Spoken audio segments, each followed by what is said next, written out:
Ya César Salvucci, que tiene toda la información, es periodista argentino en Italia. César, ¿cómo te va? Pablo Abigail, te saludamos. Hola, ¿qué tal? Buenas noches, ¿cómo están? Bien, bueno, claro, para allí es buenas noches, aquí es buenas tardes. La realidad, César, es que, ¿qué es lo que está sucediendo? Porque la alerta por esta epidemia que está azotando al país está complicando mucho, no solamente a los eventos que va mucha gente, sino también ya a todos los profesionales, ¿no? Sí, así es. Yo estoy en Milán, en la región de Lombardía, y hasta ayer estaba previsto que la emergencia se levantase el lunes, que el lunes se pudiera volver al colegio, que los profesionales pudieran volver a las oficinas. Claro. El Duomo de Milán iba a abrir el lunes, esto sigue en pie, pero hoy hubo una marcha atrás y las clases van a seguir suspendidas hasta el 8 de marzo al menos.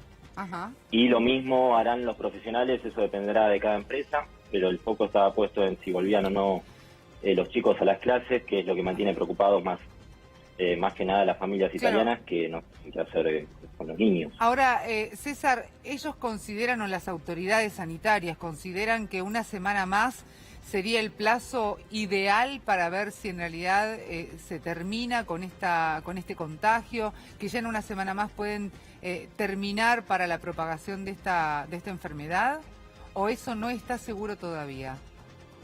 No, de seguro que no va a ser la próxima semana. Se está hablando que recién en abril Italia podría tener bajo control el coronavirus y no antes. Tener bajo control significa que no se eleven exponencialmente el número de contagiados. El 8 de marzo, respecto a las clases, es una fecha tentativa porque tampoco quieren seguir extendiendo esto y que se pierda el año lectivo y que se sigan perdiendo clases. Habrá que ver si efectivamente el 8 de marzo retoman las clases, pero esto no significa que a partir de ese momento cese el alerta en cuanto a salud u otros aspectos. César, ¿hubo algún tipo de información, comunicado a propósito de la salud del Papa Francisco? Porque, bueno, sabemos, ¿no?, que suspendió actividades la semana pasada. ¿Hubo algún dato? Es difícil saber cómo evoluciona, ¿no?, este estado gripal que aparentemente padecía. Sí, es muy difícil porque no hay información, no hay mucha información oficial. Y básicamente acá los medios hablan solo del norte de Italia, no está puesto el foco en el Papa. El último que yo supe al menos es que había retomado actividades privadas. Esto es en Santa Marta, es donde él reside, claro, donde ofició una misa, que si bien no es algo, no forma parte de su agenda oficial ni protocolar, forma parte de todo el círculo privado. Ofició una misa ayer a la mañana en Santa Marta. Bien. Y mantuvo algunas reuniones también de manera privada. Frente a este partido que se suspendió, estamos hablando que recién se van a retomar las actividades, o al menos este enfrentamiento, entre comillas, recién en mayo. El 13 de mayo se van a jugar los 5 partidos suspendidos que se suspendieron ahora. Estaban previstos que se jueguen a puertas cerradas y, bueno, a último momento se decidió postergar todo para el 13 de mayo. ¿Nunca se supo por qué? Y bueno, ante la emergencia y el cierto caos y paranoia que hay en la sociedad, las autoridades creyeron que lo mejor era que no se jueguen partidos de tanta trascendencia, más cuando hay cierto mal humor social, digamos, por la extensión de la emergencia y que la vida no vuelva a la normalidad. Claro. Yo entiendo que es por eso, más que nada. ¿Cuáles son las restricciones? A ver, porque recién mencionábamos, ¿no?, clases suspendidas, ¿en qué regiones? ¿Qué pasa con el trabajo, con el transporte? Ya vemos que espectáculos públicos también. Danos un pantallazo de la situación, cómo se ha modificado la vida de los italianos. Bueno, clases suspendidas en Lombardía, en el Véneto, sí, y en Emilia-Romagna. Esas 13 regiones mantienen las escuelas cerradas. El resto de Italia reabre las escuelas. Hubo algunas escuelas que estuvieron cerradas en Nápoles y van a reabrir. Y luego depende de cada región. Acá en Milán hasta esta semana los bares cerraban a las 6 de la tarde. Ajá. A partir de esta semana vuelve un poco la actividad social nocturna, si se quiere, muy de a poco. Hoy es fin de semana y en las calles no había mucho movimiento, ni tampoco en los bares. Pero de a poco empiezan a abrir. Sí. Si hay ciertas restricciones, no se pueden llenar como se llenaban antes, no se puede estar en la barra del bar, claro, en las mesas no puede haber más de 4 personas, todas tienen que estar sentadas. Hay algunas restricciones todavía, pero el milanés trata de seguir su vida normalmente, más allá de que la mayoría no está yendo al trabajo y trabaja desde su casa, los que pueden hacerlo. Obviamente luego los que atienden al público en comercios o en puestos claves para la sociedad, ellos tienen que seguir yendo a sus puestos de trabajo. César, ¿podemos repetir, por favor, las regiones más afectadas? Hablabas de Véneto. De Véneto, de Lombardía y de Emilia-Romagna. En esos lugares directamente esto que vos me estás contando, que se vive en Milán, eso no se puede hacer. En esas 3 regiones las escuelas están cerradas, eso sí es unánime. Ajá. Okay. Luego depende de cada región, no sabría cómo es la vida social en las otras 2 regiones. En Lombardía sí es así. Claro, yo sabía que en Lombardía y la información que nos había llegado al menos hasta estas últimas horas era que cerraban las escuelas, cerraban las universidades, cerraban los lugares en donde hubiera, claro, mucha gente, o sea, porque tal vez no estamos hablando de miles y miles, sino de un poco de gente, o sea, donde se junten varias personas en el mismo lugar, eso no querían hacerlo, ¿no? Exacto, igual es cierto lo que decís, las universidades cierran, pero el esquema es medio raro porque se mantienen cerradas las escuelas, universidades, pero van a empezar a abrir cines y teatros. El Duomo de Milano va a abrir el lunes. Claro. Lo que se quiere hacer, entiendo yo, es no ahuyentar tanto al turismo. Lo que llaman acá, claro. que están acá, hay una cuestión económica. Sí, siempre hay una cuestión económica de fondo, ¿no? Que traspasa estas cuestiones sanitarias. Sí.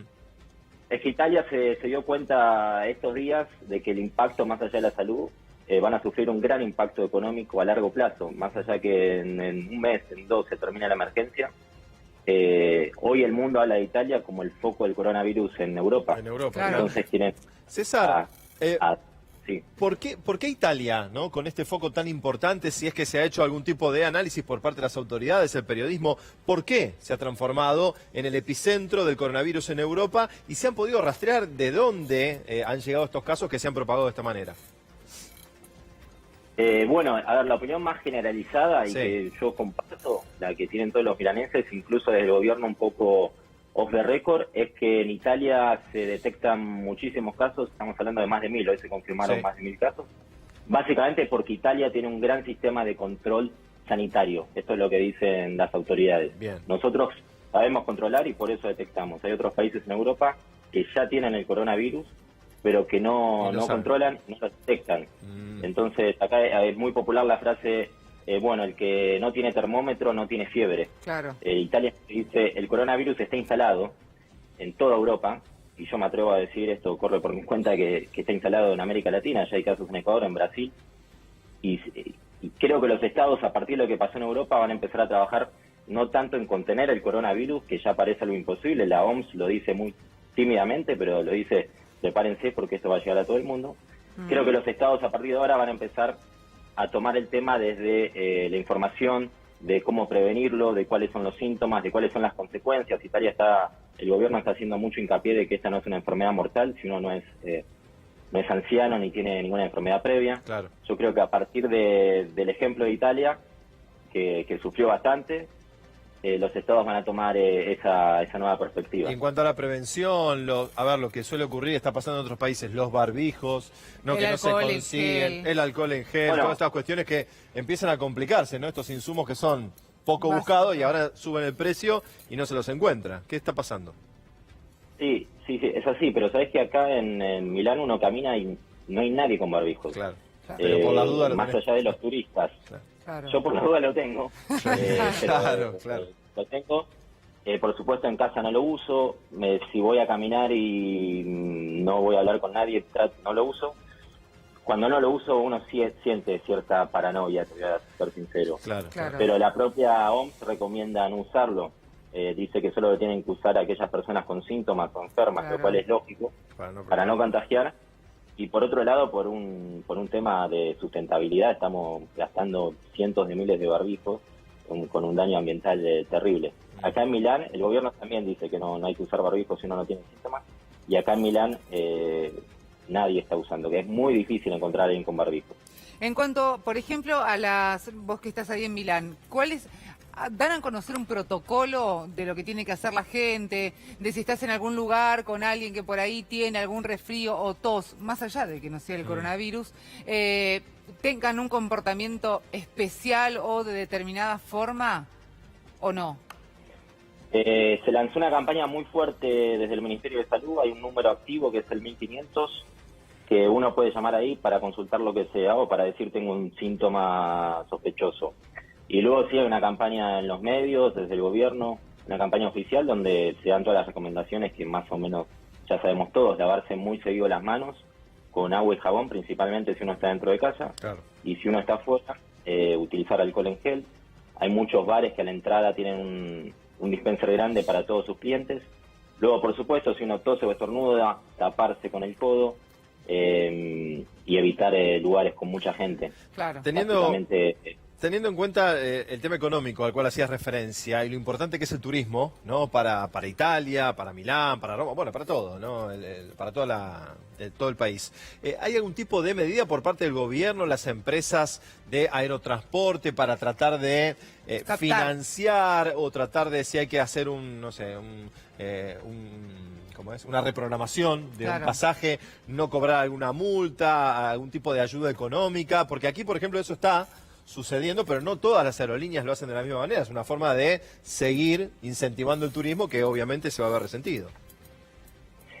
Sí, durante los últimos días hubo todas las reuniones ministeriales que encabezó el primer ministro Giuseppe Conte, estuvieron enfocadas en lo económico. No llegó todavía a ninguna medida concreta para el sector de transporte, de aerolíneas. Yo creo que en algún momento esta medida se va a tomar, sobre todo para quienes tengan pasajes en Alitalia. Lo que sí ya se empezó a trabajar es en decretos fiscales para que las zonas afectadas, tanto ciudadanos como empresas, no paguen impuestos por un cierto tiempo, para intentar reactivar un poco la economía que de hace una semana está parada, básicamente. Sí, tal cual. César, muchísimas gracias. Por favor, ustedes. Que tengas buenas noches.